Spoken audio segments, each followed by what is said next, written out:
How do you proceed through a creative career while having a disability? Do you ever wish life had an undo button?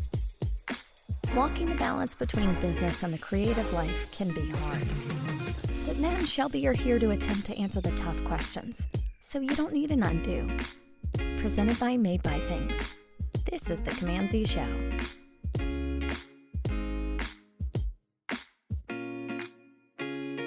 And we're back with another episode of the CMD-Z Show. I am currently Shelby-less, as Shelby has lost her voice. She might drop in and maybe add a couple little words here and there. But while I am Shelby-less, I do have a guest today, and one that I'm really excited to be able to help uncover his story a little bit more, because it's a story that I think needs to be heard. It's one that isn't often talked about, and I'm really excited to dive in. So our guest today is Jeffery Lawson. Jeffrey, how's it going?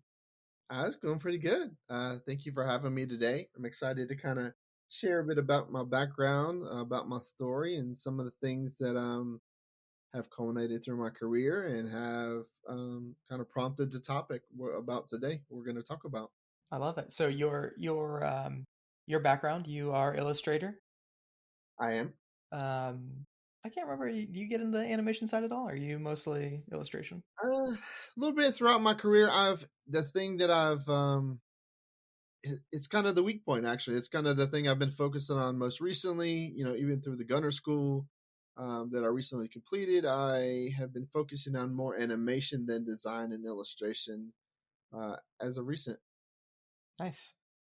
Awesome. So we have a very big question that I think it's going to take us to a lot of different places.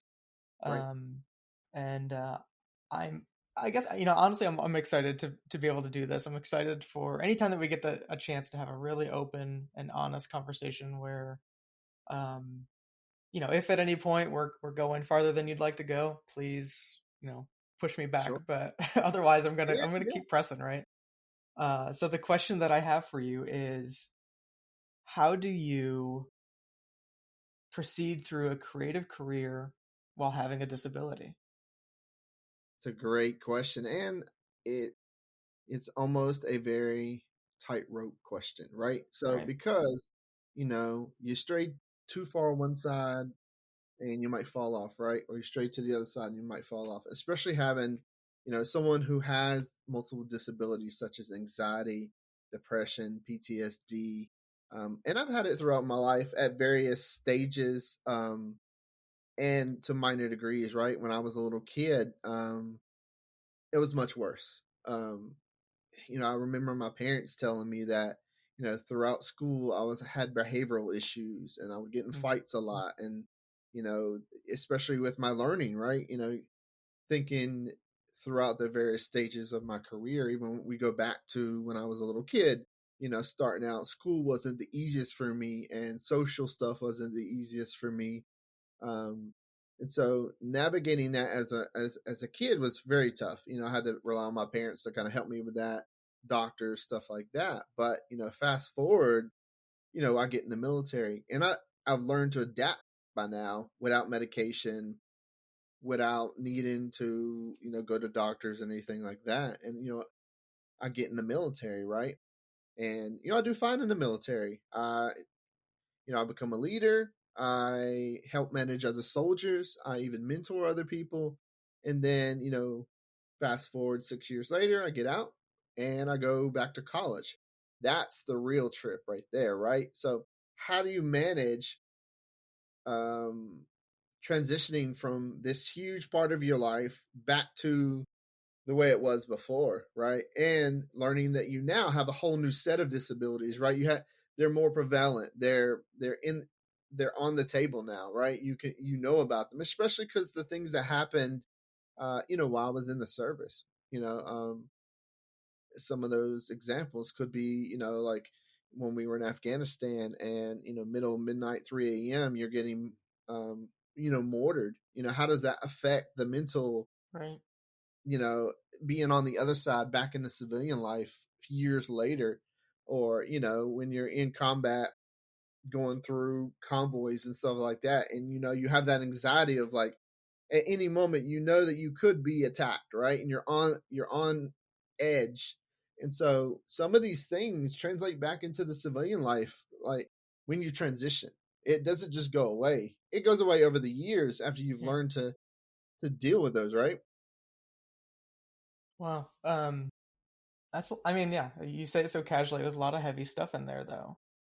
Um, it's interesting because I think that creatives generally have a lot more anxiety by default.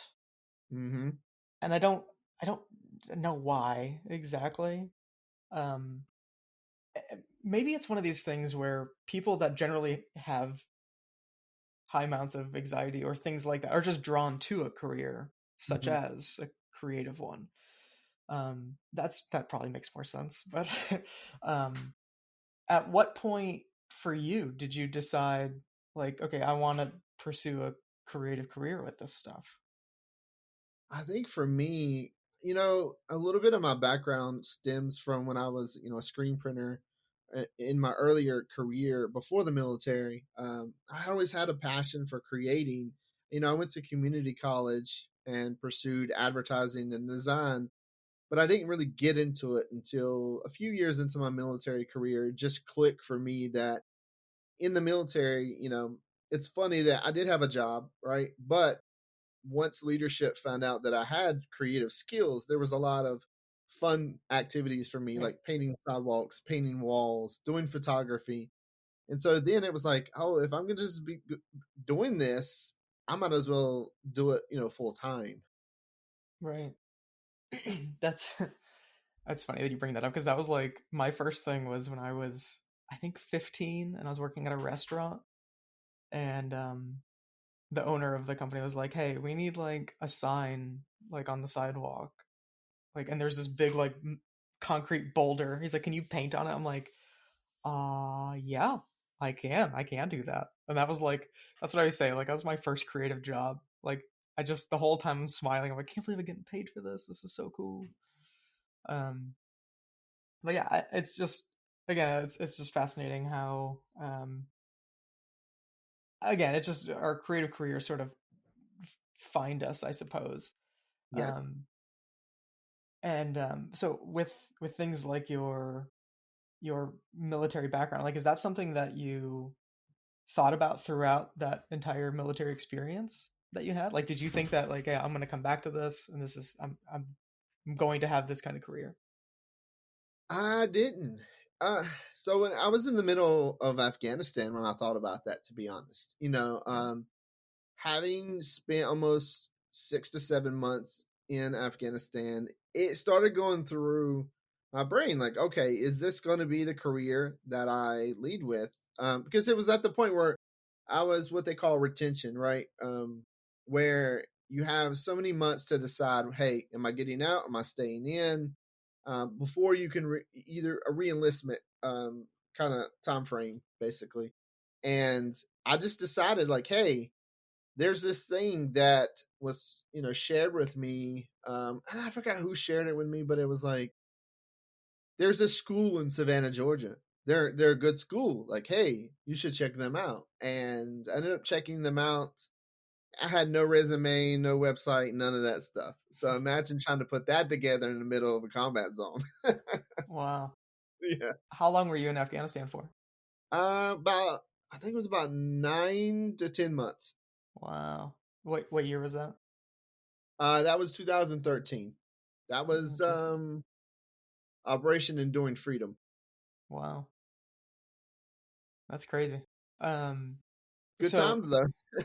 yeah, my nephew is in the Marines, and I'm learning so much about military. Um, he talks about the good times. He's still early on. Yeah, yeah. I still talk about, I still have a lot of friends who are serving or either have who are veterans themselves, and just a few months ago, I met up with my best friend that I got out with, and we caught up, and he was just reminiscing about the good times. And some of those good times weren't so good times for me, because everybody experiences it in different ways as you go through it, and what might have been fun for him might have been not fun for me. Right, right. So I guess fast forward a little bit here. So you've clearly went through some stuff, right? Right. In Afghanistan and with your military experience.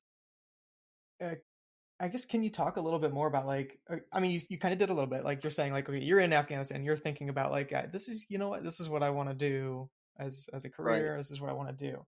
Um, and you have these things, I guess, mentally that you might think put you at, well, let me ask you this. Let me not try to put this in your own words. Sure. That experience, do you feel like that was an advantage or a disadvantage for you being able to transition into a creative career?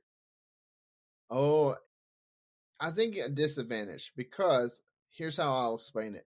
When I transitioned back to the civilian life for a couple of years there, it was extremely hard to transition, because it's almost like deprogramming. And I Right. won't say that like military is like programming, but it kind of is, because you have to think a certain way and behave a certain way and be able to take orders on command, because of the fact that in the military it's serious business, right? There are things you have to do. You have to follow orders when you have to. And so knowing that there's structure there too in place, when you get out, you have to be your own structure. You have to be your own person in charge. You have to make decisions. You don't have someone making decisions for you. And so it was hard not having that structure, not having someone there to tell you that, okay, it's time to go to sleep, it's time to wake up, all that good stuff. And so it's all on you. And so the hard part is letting some of that go, because being a civilian again, you now have to know how to interact with other people, right? It isn't the military lifestyle no more, and the civilian life is much different from that. And so it's different. There is a bit of an advantage there, especially having chatted with some other key leaders in our industry. Some of those things do translate really well, especially as far as leadership capabilities, structure, being driven. All those things really do translate and add an advantage. But in terms of like the anxiety, like we talked about, some of the depression, some of the structure, that all goes away. And the other thing goes away too, which is the most important. And you hear about this all the time. I'm sure you hear about it from your nephew. Is that camaraderie that you had and that bond with all those other people are now gone. So you're Right. left feeling like there's an emptiness there, right? Which I covered in my notes, and we talk about that, where now you should need to find that in the creative in the industry, right? You need to, we call them foxhole friends. Yeah. Oh, that's interesting. Not to compare uh, these experiences that I'm about to talk about with the experiences that you've had, but me and Shelby often talk about this idea of trauma bonding, where it's like it's such an important part of just having a team, is like when you've been through something that was difficult, those are people you're bonded with in a different way. I mean, yeah, as you say, like for potentially forever. Like you just, Mm-hmm. it's something that I talk about in a way with my wife, right? We've lost a child, and to me, I'm like, this is, we've been through something that like much of the world will never understand. And it's interesting when you go through things like that. And I'll connect this back to the creative world in just a second, but it's just when you go through things like that, it either brings people closer or pushes them farther apart. Mm-hmm. And like, I think, again, just different scenarios altogether, but I guess I'm talking more about just like a spousal relationship kind of thing. Yeah, no, I Um, think it. You hit the nail right on the head. Let me tell you, like those experiences, like you said, either push people apart or pull them back together. But for the most part, you create that bond and you create that memory with those people. That, I was having this conversation with someone recently, and it's like they were talking about their family, why they joined the military, and she was saying that they might not understand the choices and the reasons why and all that stuff. And I was like, well, for the most part they can't, because they've never done those situations together. Those people that you shared those late nights with, those early mornings, those tough experiences, you now have a instant connection and bond like glue that you'll share forever. Right. So I guess I guess I have two questions. One is, I guess I bring this up because for me, one of I don't know, going through something like that, there has to be time to heal, right? Mm. No, I don't know, any sort of trauma that needs healing, right? And for me, the healing was creating. Like that was 100% where I turned. I I don't think that I had a real appreciation for this industry, for the skill set that I had, truly, until I used it as a source of healing. Mm-hmm. For me, it was writing a story about, like, I didn't want everyone to see this as a tragedy. So for me, I was like, it's now my mission to, how do I make this more of a hopeful story? Because I don't want this to be a tragedy. I don't want it to be seen as one anyway. Right. So for me, it was about writing a story about an actual experience and making a short film with people on the team helping with illustration and animation. And for me, I got to the end of it and I was like, I feel better, but like, Mm-hmm. now what? Like, it's weird that I created this thing, and I'm like, I almost felt like weird about like sharing it with the world, because I was like, Mm-hmm. well, this was incredibly personal. Like, this is mine. Like, I did this for me. But then it became like, you know what? Maybe this can help other people. And then it's like, okay, now this just it became a much bigger purpose than what I initially set out to do. Um, all that being said, I guess let me ask you, like, how have you healed? Maybe that's too personal. I'm sorry Yeah. for this, No, but no, no, no. That's perfect. I like that because it got me. I mean, I love it because the fact is I can relate to your story and the mm-hmm. fact that it took me so many years to heal. Even going through college and out of college into my first role as an intern, creating was the healing Yeah. element. Like me creating these, whether they're style frames, like there's a section on my website called Paint Box, right? Mm-hmm. So before I rebranded, it was called Crumbles or something like that. But it's just the fact of actively creating and telling stories through different means, different methods, but it's still the storytelling is there in each style frame. And for me, creating is my outlet. It's my way of sharing stories. I talked with a buddy the other day and he's like, sometimes your posts are like really deep in terms of like storytelling.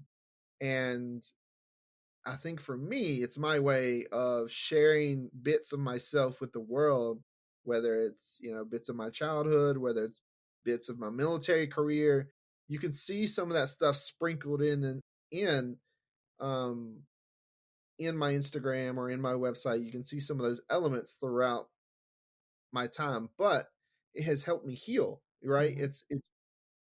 It's and I'm still healing, right? Like, Right. many Yeah. years on after this, I'll continually still make stories and tell, tragedies, whatever it might have happened. If I lose someone in the military, because even though we've been out, we still lose people to, veteran Right. suicide Right. and health related issues. And that stuff still affects me to the point where, because we share these bonds together or I see stuff in the news that's, related to losing soldiers, because that still stuff affects me. But I think that through art and through my career, that's kind of the reason why I decided to go this route too, because, like art is a form of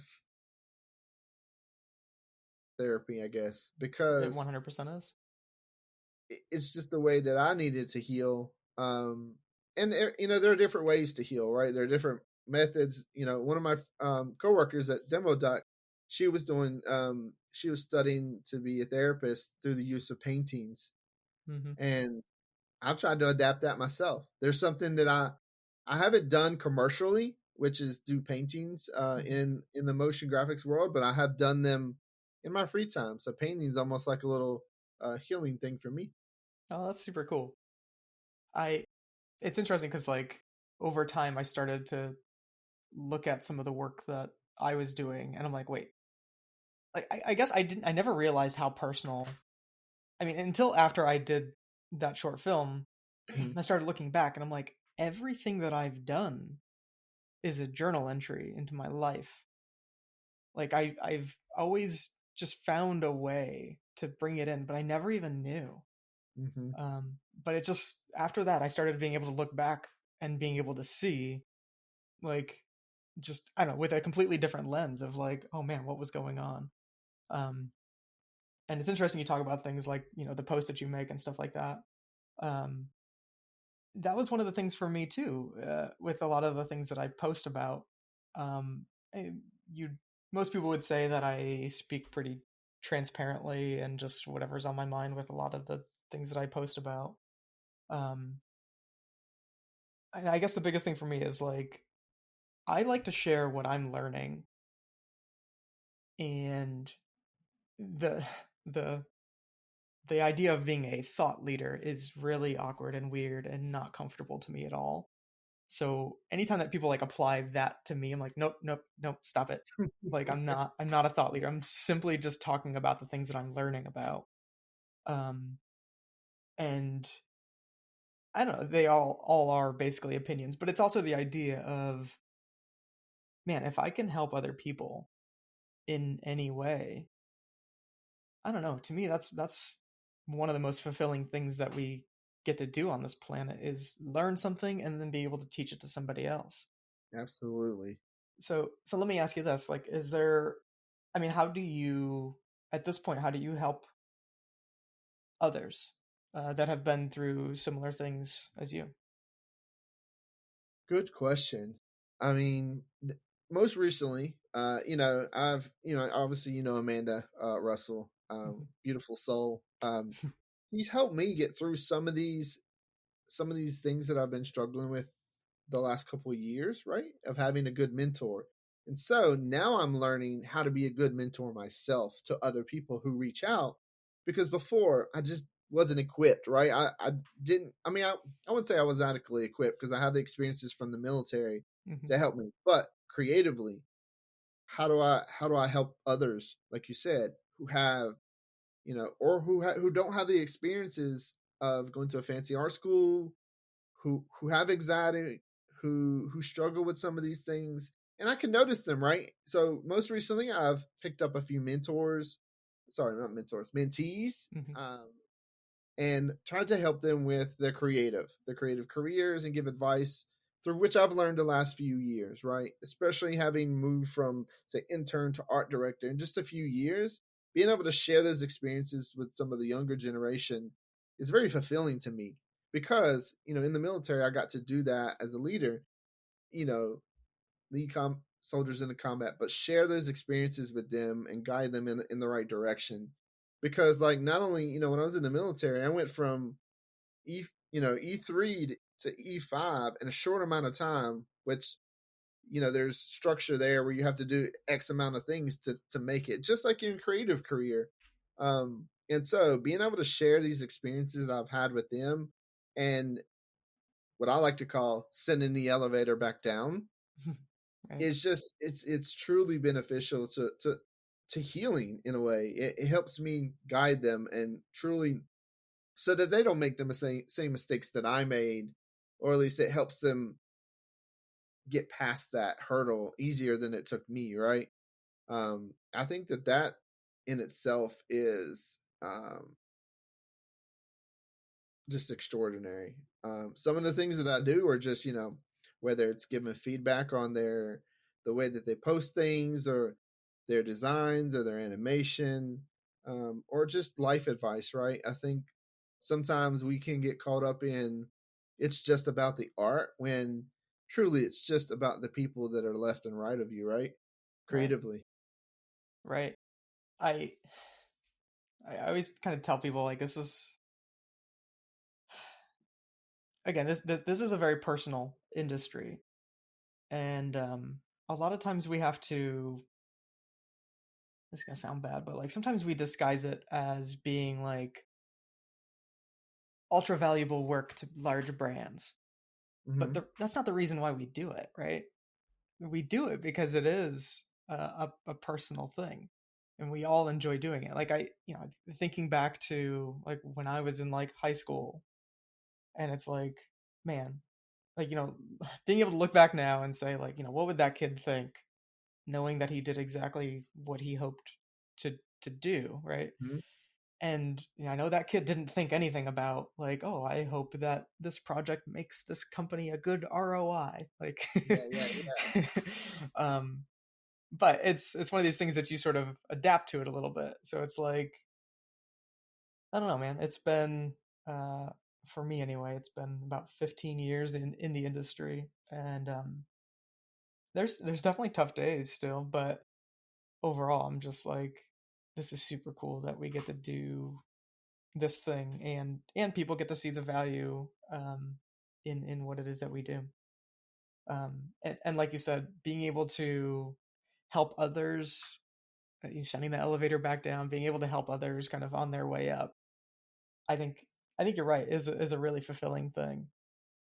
And I actually do appreciate just kind of the reminder of hearing it like that, because it's something that I don't want to say it's necessarily easy to forget, but it's easy to get caught up in all the other things that come with it. Yeah, it's almost like getting lost in the sauce, right? Right. Yeah. Because at this point, even for me, it's like, today it's every like 30 minutes to 60 minutes. That's just kind of like meeting, a little bit of time to do this thing, meeting, client call. Like, and that is one of the things that I'm trying to kind of, me personally anyway, get a little bit more back to, is being able to teach more of the things that I know. And I kind of want to bring this back to the beginning a little bit. Sure. I think one of the things that I've been seeing a lot in young creatives, and when I'm saying young creatives, I'm talking high school, college level, is there is an increasing amount of, I don't want to call it mental illness, but I want to call it mental difficulties. There is a sense of, for me anyway, there is a sense of, it is more difficult right now for this upcoming generation than it was for me or you. Mm-hmm. And not that to say that was easy, but I think it's actually gotten more difficult now. Yeah. And what do you say to that? Oh, that's perfect, because it ties in with one of the notes that I had in, right? It's let me look real quick. Mm-hmm. So something I mention in one a previous thing that I did is kill the noise, right? We live in such a busy, commercialized, noisy world, right? With screens in our faces all the time. We go from a cell phone to a computer to a TV, right? And I think for this generation, and to point out, we didn't have a lot of that growing up. I didn't have devices. There was limited times when I could even play video games. Right. And my parents were yelling at me to get outside and go play in the trees, right? So, right. I mean, to my point, I think that I like to reference this all the time. It's my favorite quote from a movie called Eddie and the Cruisers. He talks about going out in the middle of the desert, and with nothing, he could hear something that he's never heard before. And I think that's hard to do for this new generation. And what I like to point about is hearing that is your own internal voice. We all have this creative thing inside of us. We all have this, it's almost like a navigator. It points us in the creative directions we need to go. or make the choices that we need to make. And even me, I am a casualty of this because of modern technology. It's hard for me to sometimes listen to that voice that tells me which direction I need to go, because, and I mean, we both know that the internet is a very noisy and busy place of everybody Right. wanting to be seen, to be heard. And I know that sounds bad, but it's true, right? Um, and I think for this new generation, it's hard. I mean, I really do have empathy because of the fact that it's only going to get more chaotic, because there's always going to be some new technology, some new tool.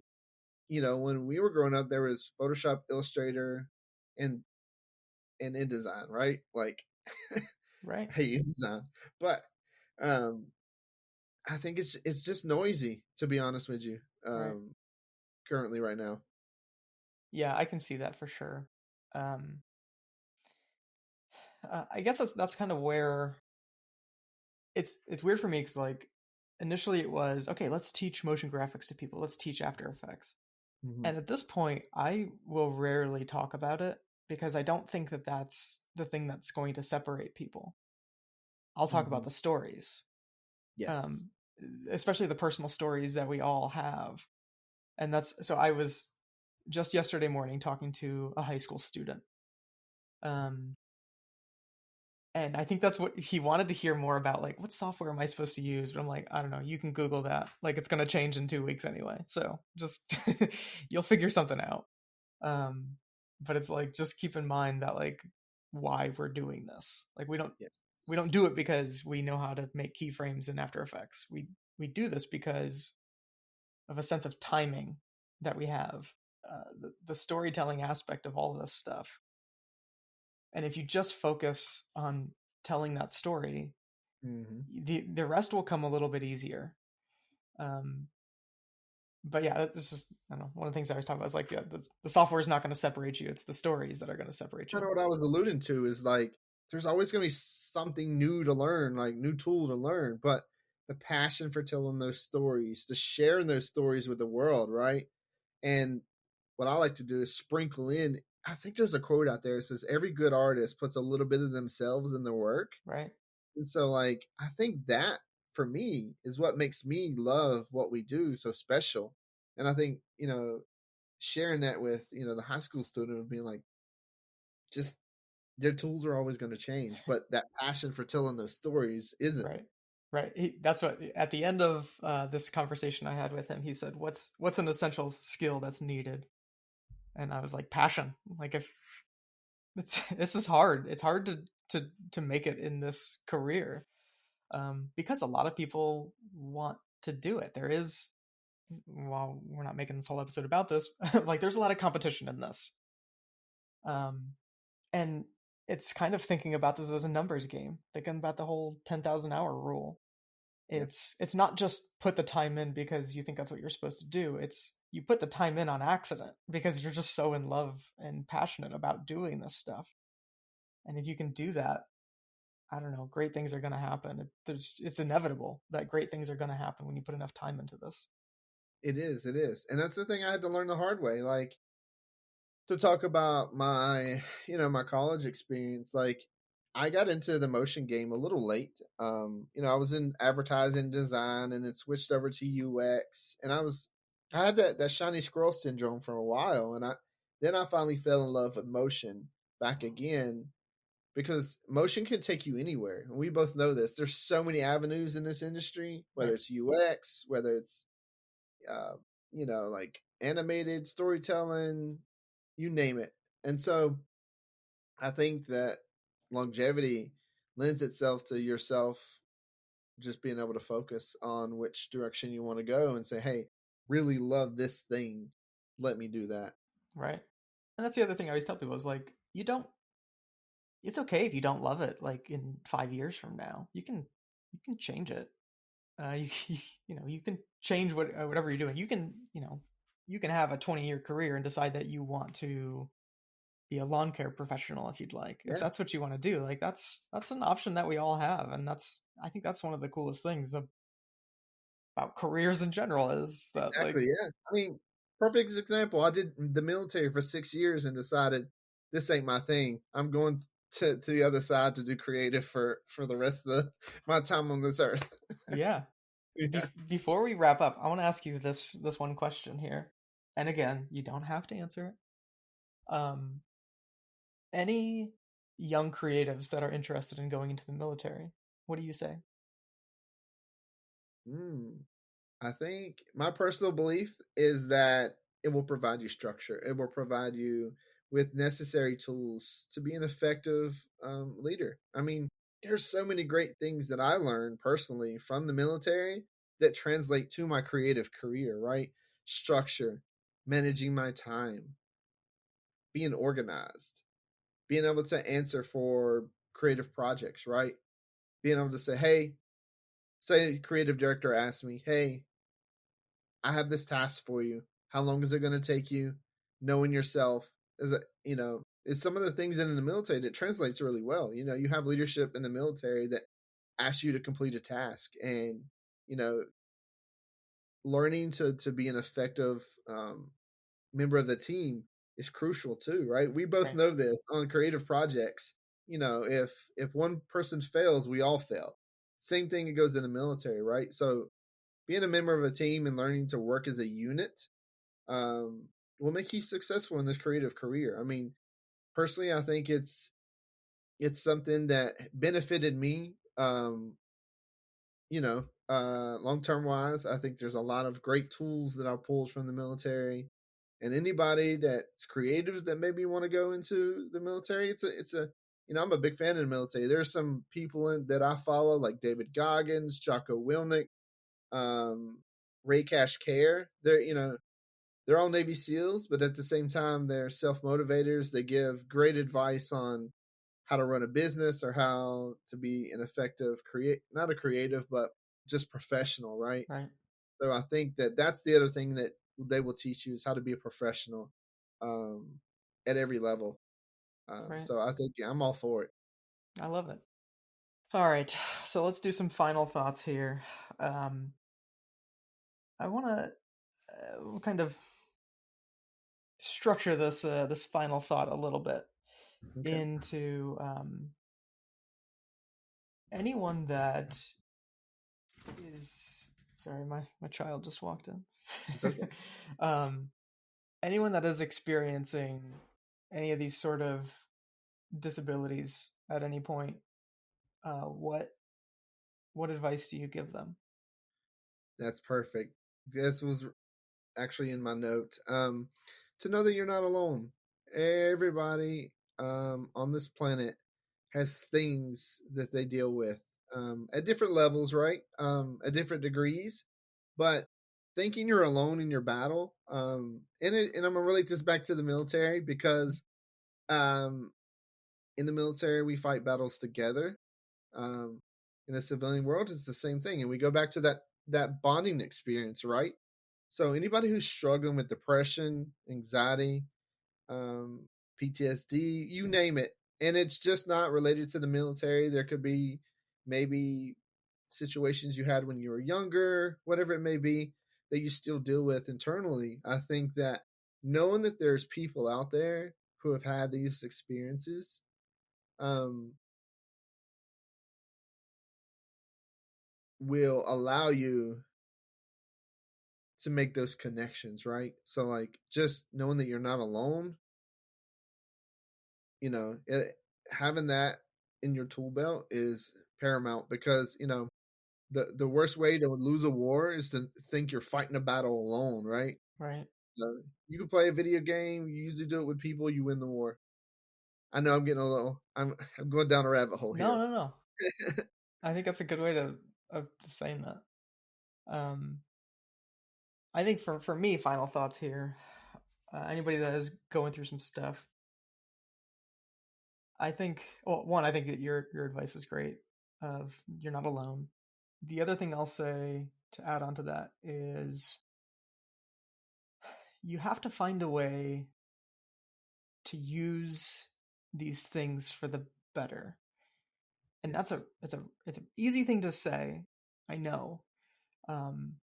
But I've I've seen people go the complete other direction on experiences that may be similar to what I have. And it's easy to see how it happened. You know, early on in my life, I might have been like, oh man, they're being crazy, whatever. Like this, they're not doing the right thing. But after you've kind of been through something, it's easy to see how one decision can change everything. Mm-hmm. And it's easy to see that, like, why people would choose certain things as a coping mechanism, right? And I say that from a very personal place, even just my family, just growing up with I don't usually talk about this, but my brother, we lived a very similar life, as you could imagine, being brothers. Mm-hmm. And we experience a lot of the same things, but have gone different directions. And it's mostly because I found a way to take these things that could be considered bad, and I've tried to find a way to use it for the better. And again, I know that's an easy thing to say and really hard to do. But whenever I say that, it's things like, you know, if you're going through something tough, you got to find a way to tell that story, right? You got to try to find a way to, and I think this kind of goes back to what you're saying a bit. You got to try to find a way to find your people. Because maybe it's finding your community, basically. And I think that that's one of the most important things in life, is to understand what communities you are a part of. Yeah, that's a whole episode. I mean, that resonates with me strongly, because, like, you know, I won't get into too deep. You know, the things that we all experience as children differ from people to person to person. But, you know, especially because I have a brother here too, and, you know, he's decided to go a different route than me as well. And so I think that while I try to still help him in the way that I can, it's still up to him to make those decisions, different life decisions, to go a different route and to try to be better. And you're, you know, exactly right. Throughout this whole experience, to sum everything up, like, you have to find a way to tell those stories, right? Like we talked about, but also to find the people that you resonate with, who can either help you along your journey, but also who you can share these intimate stories with and create that bond, right? Right. Absolutely, man. Love that as a point for us to kind of wrap this up, because, yeah, I guess I'll say I really appreciate just the honesty, the transparency, and I appreciate the conversation, Jeffrey. So thanks for having me. It's always a pleasure. You bet. And to everyone else still listening, everyone else that made it this far, hopefully you also enjoyed this conversation, and appreciate you all for listening, and love you. Bye.